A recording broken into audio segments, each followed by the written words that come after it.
कवि सम्मेलन देख देख के घर की शीला देवी को शेर व शायरी का बुखार चढ़ गया था। अब वो सीधे मुंह किसी को जवाब ही नहीं देती थी। उनके पति और उनका बेटा तो काम करने घर से बाहर चले जाते थे और उनकी शायरी झेलनी पड़ती थी बहू रेणु को। अब सास बोलती नहीं, अर्ज करती थी, संदूक पे रखी संदूक, संदूक में रखे झुमके, बहू झुमके निकाल के दे मेरे, कहाँ लगा रही है ठुमके। माँ जी, झुमके तो आपके निकाल दूंगी मैं, लेकिन आपके दिमाग से ये शायरी का भूत कैसे निकलेगा? छोटे लोग नहीं समझेंगे, शायरी है शौक बड़ा, तू अपने काम से काम रख, मेरे काम में मत टांग अड़ा। शौक अलग बात है, लेकिन हर चीज में अपना शौक डाल देने से जग हंसाई हो सकती है सासू माँ। अरे मैं हूँ एक नंबर कलाकार, कोई ऐसी वैसी बला नहीं, तुम घर के कामों में उलझी, समझोगी मेरी कला नहीं।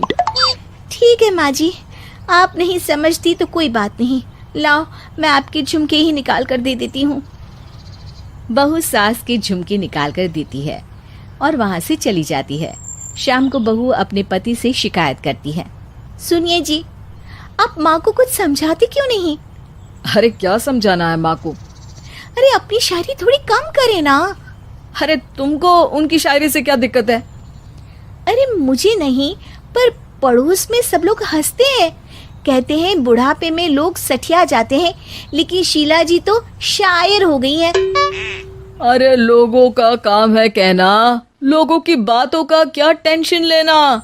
अरे वाह, मैंने भी शेर कह दिया, वाह वाह वाह वाह। देख लो, तुमसे किसी ने कहा नहीं और तुम्हारे सामने कोई माँ की बुराई नहीं करता तो तुमको फर्क नहीं पड़ रहा।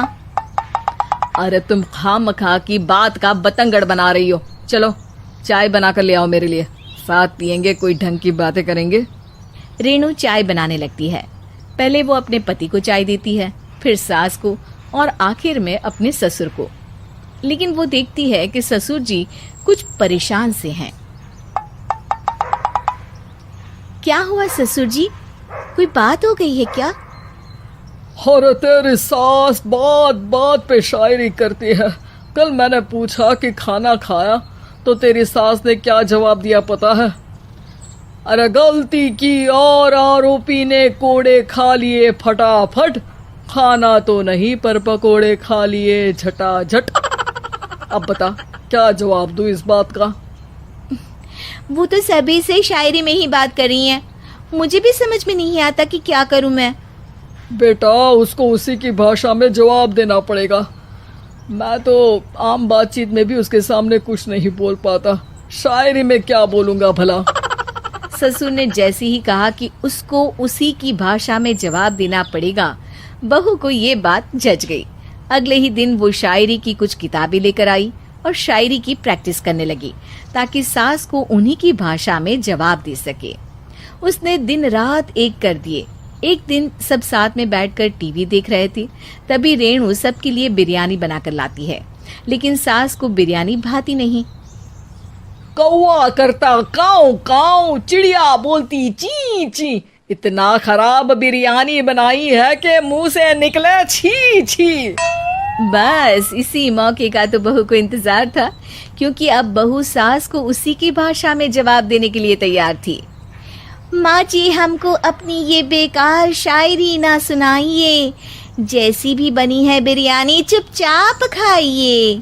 ससुर जी और रेणु के पति ने रेणु का जवाब सुनते ही जोर से ताली बजाई और सास ने जब रेणु का शायराना जवाब सुना तो उनके गले में बिरयानी अटक गई। बहू ने एक और शायरी का तीर छोड़ा।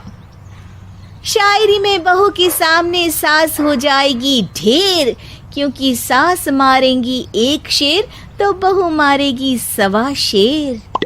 सास को छोड़ के सब वाह वाह करने लगते हैं। आज पहली बार सास को नहले पे दहला मिला था और रेणु ने सास का मुंह चुप करा दिया था। अगले दिन रेणु का पति उससे कहता है, अरे वाह, तुमने तो माँ की बोलती बंद कर दी, मजा आ गया। अब मेरे लिए कुछ बना दो, खाकर मैं काम पर चला जाऊं। शायरी ही है मेरा जीवन, वही करूंगी जी भर के। नौकरानी रख लो कोई, काम नहीं करूंगी मैं घर के। अरे तुम क्या माँ जैसी हरकतें करने लगी, सीधे सीधे बात करो ना। हो गई कल शायरी, रोज थोड़ी ना करोगी। शीशी भरी गुलाब की पत्थर पे फोड़ दो, जो मुझे शायरी से रोके उसके कान मरोड़ दो। पति घबराकर वहां से चला जाता है और बाहर उसके पिताजी के पास जाकर बैठ जाता है।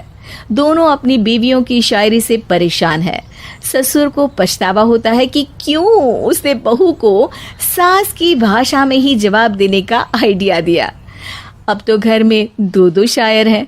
दोनों एक साथ दुखी स्वर में कहते हैं, हम दोनों की ही बीवियां जब से शायर हो गई है, क्या बताएं, जिंदगी एक फटा हुआ टायर हो गई है।